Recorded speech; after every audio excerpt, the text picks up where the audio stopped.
Frustrating day yesterday as the Mariners lose Game 4 in Detroit. I would argue easily the most frustrating loss of the season, Brock, more than the loss of Yankee Stadium, even the one in Game 1 of this series. A 3-0 lead in the fifth inning, and unfortunately a very tough pill to swallow as they lose that game pretty significantly. So, I mean, I got my reasons. We've been talking through them a little bit already this morning. I found out via poll, Brock, that I am very much in the minority about what I saw yesterday versus what a lot of other people saw.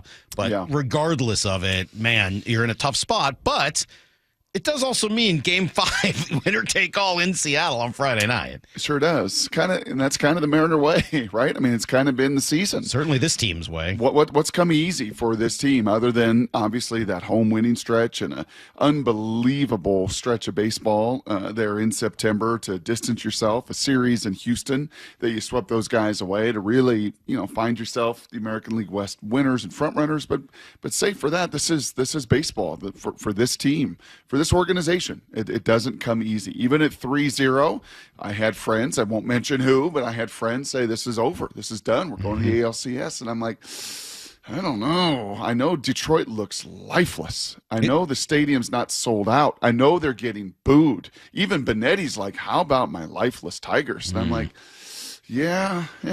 Talk to me at the end of this sucker. Wow. So what allowed them to wake up? Well, unfortunately, your best reliever you brought into the game. So going back to that fifth inning, Torkelson gets an end of the bat, little looper single. All right.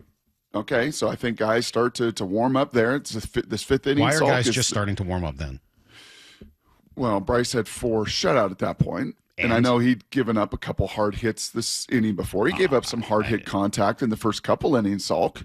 Right? I mean, they hit a couple balls that could have been out, and no, I that's fine. That's why you see it. He's not had a hard inning. He got out of that. He's had no pressurized innings. Bryce Miller's OPS the second time through in order this year is 923. Okay. Literally, the one thing we said yesterday was, or at least I did, over and over again, Bryce Miller is up, but immediately upon signs of any trouble whatsoever, you got to have somebody ready to go to come in for him. He's got to have the ultra quick hook. Yep.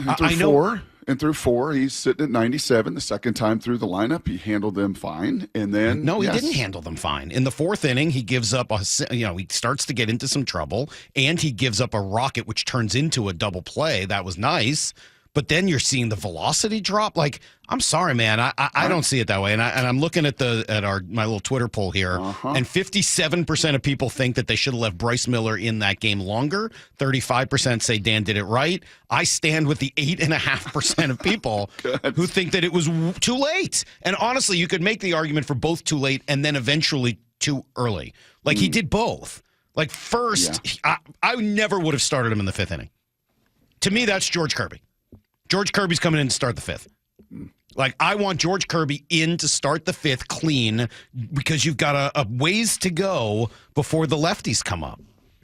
So I would have started either Kirby or Bizzardo. Now, look, hindsight, Bizzardo didn't have it, but does it look better if Bizzardo comes in before all of Detroit's momentum is? I don't know. Who the heck knows what would have happened if you had done it differently? You could still have lost the game. I'm not here to talk about results. I'm here to talk about process, as always. The process to me yesterday is flawed. Miller's OPS by time through the lineup. First time through, 682. Second time through, 923. Third time through, it's 880 when he gets there. Bryce Miller wasn't even supposed to be your starting pitcher yesterday. Any inning you get from the guy that you wanted to be in your bullpen, to me, was a gift. He'd given you 4 and started to look shaky in the fourth. He exits the game ahead 3-1. So Torkelson singles. McKinstry has a great at-bat, gets him to roll over. Dirk Dingler comes in and hits what should have been a single, by the way. And our boy Randy Land out there, who has not been Mr. Playoff, unfortunately, is in his own little space cadet world, takes the worst angle imaginable, what should have been first and second in a 3-0 lead, turns into momentum because, he decides to take the worst Nori Aoki angle to that ball, lets it get by him, and all of a sudden, that's when that place erupted. If that's a single and it's 3-0, and here comes your best pitcher, your best leveraged, platoon neutral arm and Spire comes in, it's what happens then? I don't know. What man, happens then? But now What happens then? I don't know what happens. Come on, Randy. Like, wake up, cut the ball off, and it's a single, and it's first and second in your head, 3-0, and Spire comes in.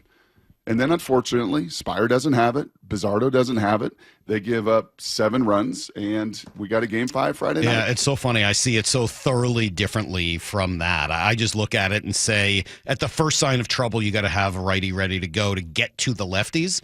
And unfortunately, they didn't. So now you end up pulling Miller too late, but also too early. Like, he never should have started the inning. He should have been out after the first batter. But then at that point, once you get to where you're at, like, you got to have a righty to go long enough to get to the top of the order. Instead, you go to the lefty too early, and then he comes in, and then you allow AJ Hinch to pinch hit for Parker Meadows rather than forcing him to pinch hit for either Kerry Carpenter or Green.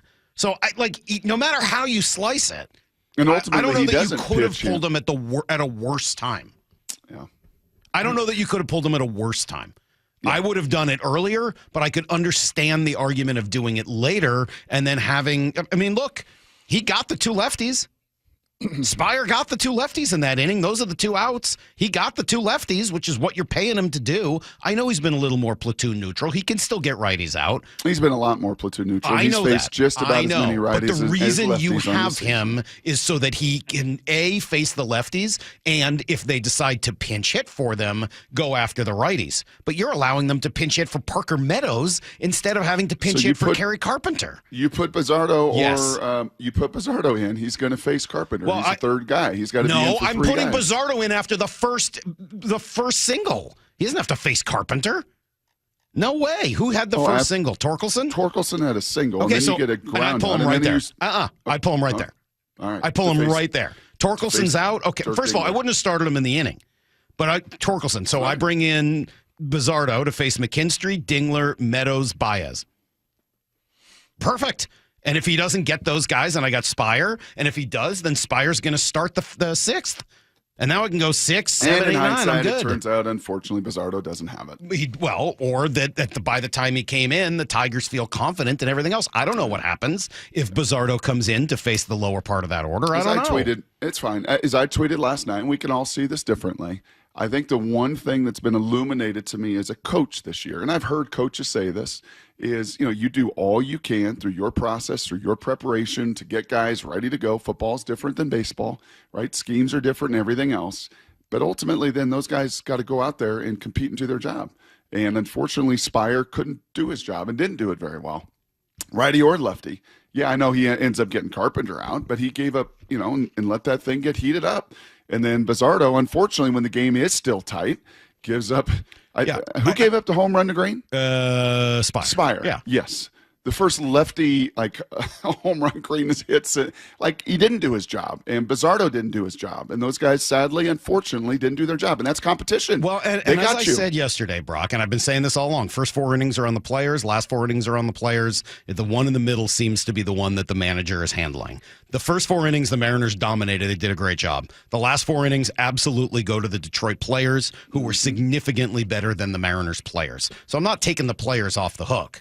But the middle inning, that's now twice that I would say that they've really screwed up the one time that you get the opportunity to make these decisions to try to affect the game and put your players in the best possibility to win, the best position.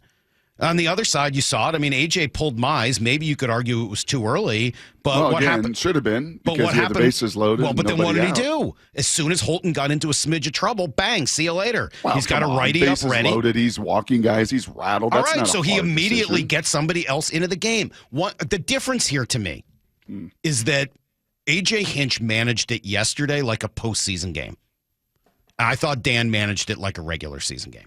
Yeah, well, we can agree to disagree, because I think he had his guys ready to go. No, he didn't. The 2 guys that you wanted. The only guy you wanted. They weren't ready to go when they needed then to guess be ready. What? Guess what, Salky? You go with Kirby. Guess who's not pitching Friday against Scooble? Kirby. Fine. Then what? You win the game. Who cares? You don't know that. Well, how did if Kirby you do shut down against? the How did uprising- Kirby do against Carpenter the last If you time? shut You down don't the know I don't that. have Kirby pitching against Carpenter. What are you talking about? Oh, so he just pitches the 1 inning. He just pitches If to that's those where 3 you or 4 need him, batters. sure. And then who?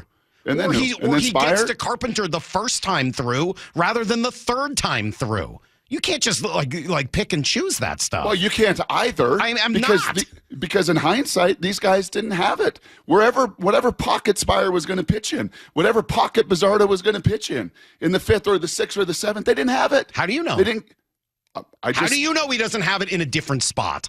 How do you know what he happened? does? I don't. But Exactly. I'm playing odds. It's odds. I don't know what card is coming out next. When I'm playing blackjack, I don't know what the next card is. Yep. All I know is what's going to give me the best chances, the best process to get the cards that are going to beat the dealer. You're right. I don't know whether it's going to be a 6 or a 10. And maybe yesterday, Bizzardo was the 10 when you needed a 6. But I don't know and I don't even know if Kirby was in their plans. And that's not a Dan question. That's a Pete Woodworth. That's a Jerry DePoto. That's a Justin Hollander, Brock, right? The guy who was starting, you didn't even want, like if Brian was healthy, he's not even starting. He's a bullpen guy. Sure. In the postseason. Sure. Why? Because he can't get through the lineup a second time through. You'd gotten through the lineup once. He's obviously got something still going on with his elbow. You got through the meat of the lineup the second time. And if Randy does every his job, out you are doing there, you are stealing over what you probably should have gotten process wise. All right, you know we're way late. Are we? Oh my gosh! All right, we'll take it.